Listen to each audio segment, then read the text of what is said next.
Lecture du livre Heureux ceux qui d'Ellen G. White. Les béatitudes. Heureux les doux, car ils hériteront la terre. Les béatitudes indiquent une marche progressive dans la vie chrétienne. L'homme, que la tristesse due à son péché et le sentiment de son néant ont conduit au pied du Christ et qui s'est assis avec lui à l'école de la douleur, apprendra de ce divin maître la véritable douceur. Répondre au mauvais traitement par l'indulgence et la patience, quelle nouveauté pour les païens comme pour les juifs. La déclaration inspirée selon laquelle Moïse était l'homme le plus doux de la terre n'aurait pas été considérée par les contemporains de Jésus comme une louange. Elle aurait plutôt éveillé leur pitié ou leur mépris. Mais le Sauveur place la douceur parmi les premières qualités requises pour entrer dans son royaume. Sa vie et son caractère révèlent la beauté divine de cette grâce précieuse. Jésus, l'éclat de la gloire du Père, n'a pas regardé comme une proie à arracher d'être égal avec Dieu, mais s'est dépouillé lui-même en prenant une forme de serviteur.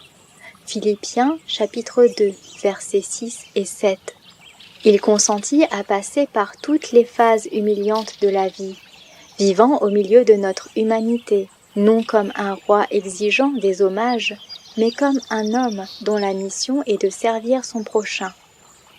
Il n'y avait dans son attitude aucune trace d'ostentation, pas plus que de froide austérité. Le Rédempteur du monde était revêtu d'une nature supérieure à celle des anges, et cependant il joignait à sa majesté divine une douceur et une humilité qui lui attiraient tous les cœurs. Jésus s'était dépouillé de lui-même au point que le moi n'apparaissait jamais dans ses actions. Il subordonnait toute chose à la volonté de son Père. À la fin de sa mission terrestre, il pouvait dire « Je t'ai glorifié sur la terre, j'ai achevé l'œuvre que tu m'as donnée à faire. » Jean chapitre 17, verset 4. Et voici l'exhortation qu'il nous adresse. « Recevez mes instructions, car je suis doux et humble de cœur. Si quelqu'un veut venir après moi, qu'il renonce à lui-même. » Matthieu chapitre 11, verset 29, chapitre 16, verset 24. Le moi doit être détrôné et ne plus dominer l'âme. Celui qui contemple le Christ dans son renoncement et son humilité sera obligé de répéter les paroles de Daniel lorsqu'il aperçut quelqu'un ayant l'apparence du Fils de l'homme. Mon visage changea de couleur et fut décomposé, et je perdis toute vigueur. Daniel chapitre 10, verset 8. Il verra toute la bassesse et la laideur de l'esprit de domination et d'indépendance dans lequel nous nous complaisons, et il reconnaîtra des gages de notre asservissement à Satan. La nature humaine cherche toujours à se mettre en avant et à surpasser autrui, mais le disciple du Christ se dépouille de lui-même, de son orgueil, de son esprit de domination. Le silence s'établit dans son âme. Il s'abandonne à la volonté du Saint-Esprit et ne cherche plus à obtenir la première place. Son ambition n'est plus de se signaler à l'attention d'autrui, mais de se tenir au pied du Sauveur, ce qu'il considère comme un immense privilège. Il regarde à Jésus, certain que sa main le conduira et que sa voix le dirigera. Telle fut l'expérience de l'apôtre Paul. J'ai été crucifié avec Christ, et si je vis, ce n'est plus moi qui vis, c'est Christ qui vit en moi. Si je vis maintenant dans la chair, je vis dans la foi au Fils de Dieu, qui m'a aimé et qui s'est livré lui-même pour moi. Galates chapitre 2, verset 20.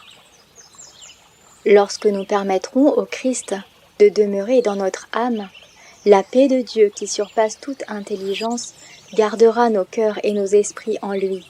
Quoique se déroulant au milieu des luttes, la vie de Jésus sur la terre fut une vie de paix. Poursuivi par des ennemis furieux, il disait « Celui qui m'a envoyé est avec moi, Il ne m'a pas laissé seul, parce que je fais toujours ce qui lui est agréable. Jean chapitre 8, verset 29. Aucune manifestation de colère humaine ou satanique ne pouvait troubler le calme de sa communion parfaite avec Dieu. Il nous dit « Je vous laisse la paix, je vous donne ma paix ». Jean chapitre 14, verset 27. Prenez mon joug sur vous et recevez mes instructions, car je suis doux et humble de cœur, et vous trouverez du repos pour vos âmes. Matthieu chapitre 11, verset 29. Portez avec moi le joug du service pour la gloire de Dieu et pour le relèvement de l'humanité. Et vous verrez combien il est doux et combien ce fardeau est léger. C'est l'amour du moi qui détruit notre paix. Aussi longtemps que ce moi est vivant, nous le défendons contre la mortification et l'insulte. Mais lorsque nous sommes morts et que notre vie est cachée avec le Christ en Dieu, nous ne prenons plus à cœur les manques d'égard ou d'estime. Nous devenons sourds et aveugles aux brimades, aux moqueries et aux insultes. La charité est patiente, elle est pleine de bonté.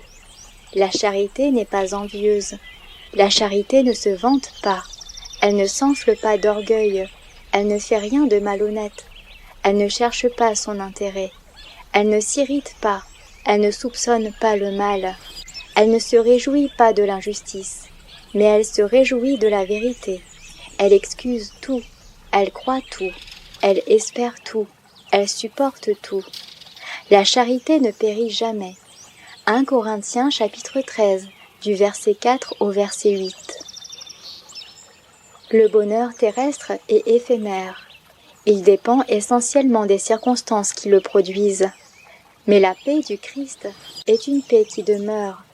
Ni les circonstances de la vie, ni les biens de la terre, ni le nombre de nos amis terrestres n'influent sur elle. Le Christ est la fontaine d'où jaillit l'eau de la vie, et le bonheur que nous y puisons ne tarira jamais. La douceur du Christ manifestée au sein de la famille rend chaque membre heureux. Elle ne provoque pas de querelle, ne réplique pas de façon courroucée, mais apaise l'irritation et répand une paix qui gagne tous ceux qui se trouvent dans son cercle enchanté.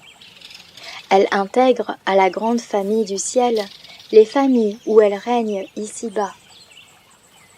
Il est infiniment préférable de se laisser accuser faussement que d'appliquer la loi du talion à nos ennemis. L'esprit de haine et de vengeance nous vient de Satan, et cet esprit ne peut qu'apporter le mal à celui qui l'accueille. L'humilité du cœur, la douceur, qui est le fruit de la présence du Christ en nous, voilà le vrai secret de la bénédiction. Il glorifie les malheureux en les sauvant. Psaume 149, verset 4.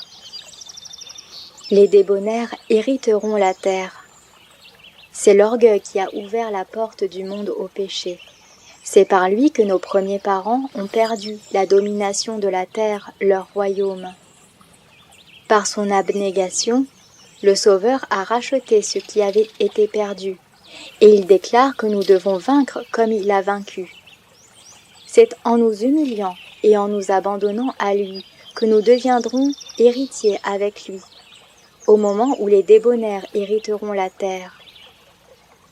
La terre qui leur est promise ne sera pas, comme celle-ci, assombrie par les ombres de la mort et de la malédiction. Mais nous attendons, selon sa promesse, de nouveaux cieux et une nouvelle terre où la justice habitera.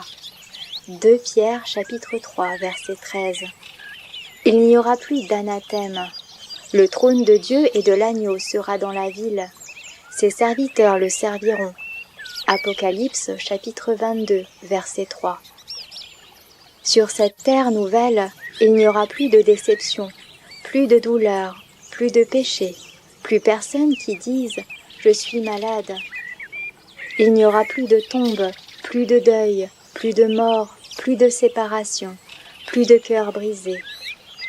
Car Jésus sera là et sa paix avec lui. Ils n'auront pas faim et ils n'auront pas soif. Le mirage et le soleil ne les feront point souffrir. car celui qui a pitié d'eux sera leur guide, et il les conduira vers des sources d'eau. Ésaïe chapitre 49, verset 10.